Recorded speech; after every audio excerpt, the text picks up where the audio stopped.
जय हिंद, जय भारत। एक बार फिर से स्वागत करता हूं मैं आप सभी लोगों का आपके अपने चैनल लोन हेल्प इंडिया में। आज के इस वीडियो में हम लोग बात करेंगे मल्टीपल लोन्स के बारे में। अगर कोई व्यक्ति मल्टीपल लोन्स के दलदल में फंस जाता है तो आखिर उस दलदल से वापस कैसे निकल सकता है? क्या कोई रास्ता है जिस रास्ते से हम वापस अपनी ज़िंदगी को नॉर्मल कर सके और इन सभी लोन्स को पूरी तरीके से ख़त्म कर सके? तो आज का ये वीडियो इसी टॉपिक पे होने वाला है। तो बिना स्किप किए वीडियो को एंड तक अगर आप वॉच करते हैं तो आपको सभी पॉइंट्स क्लियर हो जाएंगे। और अगर आप भी एक से ज़्यादा मल्टीपल लोन्स में फंसे हुए हैं तो आपको भी निकलने का रास्ता साफ साफ दिखाई देगा। तो मैं यहाँ पर स्टेप बाय स्टेप आपको प्रोसेस बताने वाला हूँ, तो वीडियो को बिना स्किप किए लास्ट तक देखेंगे।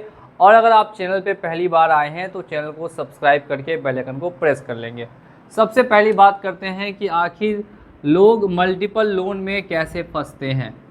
मल्टीपल लोन, जिसे हम दूसरा नाम देते हैं डेट ट्रैप का। जी हाँ दोस्तों, क्या देते हैं? डेट ट्रैप, यानी कि एक ऐसा ट्रैप, एक ऐसा जाल जिसमें लोग फंस तो जाते हैं बहुत आसानी से, लेकिन उतनी ही आसानी से निकल नहीं पाते। यानी लोन में फंसना आसान है लेकिन निकलना वहाँ से काफ़ी मुश्किल है। तो आखिर कैसे इसे हम सरल बना सकते हैं? डेट ट्रैप वो होता है जब आप एक लोन को, वन लोन अगर आप क्लोज़ करते हैं दो छोटे छोटे लोन लेकर, ठीक है, इस तरीके से आपका दो लोन हो गया। कितने हो गए टोटल? 2 लोन हो गए। अगर आप एक लोन को क्लोज़ करने के लिए दूसरा लोन लेंगे, दूसरे लोन को क्लोज़ करने के लिए तीसरा लोन लेंगे, तो फिर आपको समझ जाना चाहिए कि अब आप डेट ट्रैप में फंसे हुए हैं। अब आपको यहाँ से निकलना है जल्द से जल्द। अब यहाँ पे एक प्रॉब्लम यहाँ पे लोगों को दिखती है, सिबिल। जिस सिबिल को बचाने के लिए आप डेट ट्रैप में फंसे हैं, उसी सिबिल की वजह से अब आपकी हालत आगे चल के ख़राब हो सकती है। इसीलिए अगर आप डेट ट्रैप में फंस रहे हैं तो ज़्यादा सिबिल के बारे में नहीं सोचें। अगर जितना ज़्यादा आप सिबिल के बारे में सोचेंगे उतना ज़्यादा आपके ऊपर डेट बढ़ता रहेगा और एक समय ऐसा आ जाएगा कि अब आप वहाँ से निकलने का आपको कोई रास्ता नहीं दिखेगा। ईएमआई का प्रेशर काफ़ी ज़्यादा हो जाता है, यानी कि जो आपकी इनकम है उससे भी ज़्यादा ईएमआई हो जाती है, या अगर आपकी जॉब चली गई है तो फिर आप ईएमआई पेमेंट कर ही नहीं पाते हैं। तो सर अब इससे हम बाहर कैसे निकल सकते हैं, ये मैं आपको बताता हूँ। देखिए, आप लोगों ने एक चीज़ हमेशा नोटिस की होगी कि स्टार्टिंग में आपके छोटे छोटे लोन्स होते हैं और वही धीरे धीरे करके बड़े लोन्स बन जाते हैं। यानी आप छोटे लोन से शुरुआत करते हैं और वही एक समय में बहुत बड़े लोन्स बन जाते हैं। इसी तरीके से आपको डेट ट्रैप से बाहर निकलना है। जिस तरीके से फंसे हैं, एक एक करके आपने लोन लिया था और कई सारे लोन हो गए, इसी तरह से आपको यहाँ से बाहर निकलना है। बिल्कुल आप सही समझ रहे हैं। मैं यहाँ पे एग्ज़ाम्पल ले लेता हूँ। अगर एग्ज़ाम्पल से समझाऊँगा तो काफ़ी आसानी से समझ में आएगा। मैं अपना खुद का एग्ज़ाम्पल दे देता हूँ। मेरे ऊपर आज की डेट में 10 लाख रुपए के डेट है, और वो डेट कितनी कंपनी से है? तो वो 7 कंपनी से है। ठीक है, 7 एनबीएफसी से मान लेते हैं मेरे पास लोन है, और वो लोन अमाउंट बचना है 10 लाख। अब मेरे पास 5 लाख के क्रेडिट कार्ड है। 5 लाख के क्या है? क्रेडिट कार्ड है। 3-4 जगह से या फिर 3 जगह से क्रेडिट कार्ड है।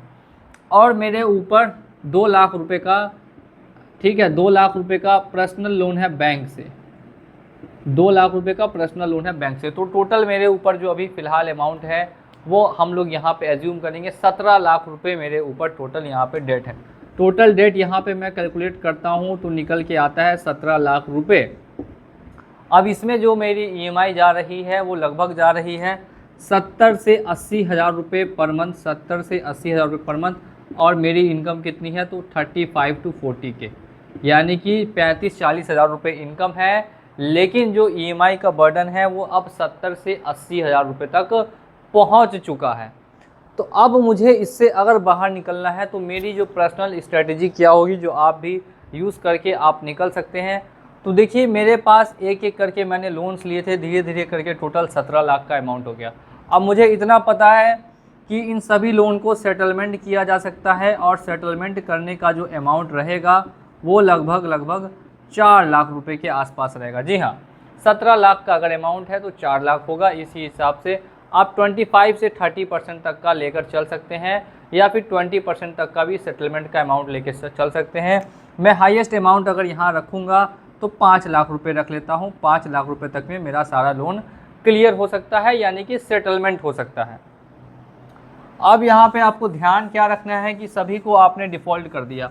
अब डिफ़ॉल्ट करते ही आप अपनी तरफ से एक एक इंटीमेशन दे सकते हैं, बैंक को इंटीमेशन दे सकते हैं, लेटर भिजवा सकते हैं, हमारे द्वारा भी भिजवा सकते हैं, खुद भी आप भेज सकते हैं।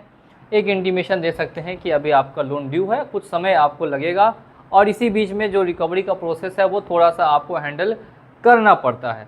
थोड़ा बहुत अगर आप नहीं हैंडल करना सीखेंगे तो फिर आपको प्रॉब्लम और ज़्यादा बढ़ेगी, लोन और ज़्यादा आपके ऊपर बढ़ेंगे। अब जो स्ट्रैटेजी होगी वो मैं लेकर चलूँगा 1 बाय 1 की, यानी कि एक बार में मैं 2 बैंक के लोन या 2 फिर मैं लेके चलता हूँ 2 NBFC के लोन मैं क्लोज़ करूँगा। 2 NBFC लोन को मुझे क्लोज़ करना है। मुझे किसी तरीके की जल्दबाजी नहीं करनी है, क्योंकि मुझे पता है बहुत जल्दी से लोन हुआ है, लेकिन बहुत जल्दी से लोन ख़त्म नहीं हो सकता, तो धीरे धीरे करना होगा। पहले 2 NBFC को सेटलमेंट किया जाएगा, उसके बाद फिर एक क्रेडिट कार्ड को सेटलमेंट किया जाएगा, फिर उसके बाद फिर 2 NBFC को सेटलमेंट किया जाएगा, ठीक है, और फिर उसके बाद फिर से एक क्रेडिट कार्ड को सेटलमेंट किया जाएगा। तो यानी कि आप समझ रहे हैं कि अलग अलग टाइम पे, कुछ 6 महीने बाद, कुछ 8 महीने बाद, कुछ 10 महीने बाद, कुछ 1 साल बाद, कुछ 1.5 साल बाद, और कुछ 1.25 साल बाद, या कुछ 2 साल बाद। इस तरीके से धीरे धीरे करके जैसा जैसा अमाउंट आता है, जिसने ऑफ़र दिया है, उसी हिसाब से 2 कंपनी 1 कंपनी 2 कंपनी 1 कंपनी करके सबका सेटलमेंट कराना होगा। फिर से मैं समझाता हूँ, एक साथ बहुत सारा लोन अगर हो गया है तो उनको अगर आप टुकड़ों में सेटलमेंट करते हैं, छोटे छोटे टुकड़ों में, तो वो आपका क्लोज़ हो सकता है, ये बिल्कुल पॉसिबिलिटी है। लेकिन अगर आप सोच रहे हैं कि एक बार में ही सबको क्लोज़ कर दिया जाए या एक बार में ही सबको सेटल कर दिया जाए, तो ये पॉसिबिलिटी बहुत ही रेयर होती है या फिर बहुत ही कम होती है। जैसे जैसे अमाउंट आता है वैसे वैसे आप सेटलमेंट करा सकते हैं। आप अपने हिसाब से प्रोग्रामिंग या प्लानिंग कर सकते हैं। अगर आपको नहीं समझ में आ रहा कुछ, तो आप हमें व्हाट्सएप से भी कांटेक्ट कर सकते हैं कि आखिर ये सेटलमेंट क्या होता है, सेटलमेंट की प्रक्रिया क्या है, इस पर हम कैसे जाएंगे, कैसे हमें समझ में आएगा कि हमारा लोन कितने में सेटलमेंट होने वाला है। तो ये सारी जानकारी हमारे व्हाट्सएप पे आपको दे दी जाएगी।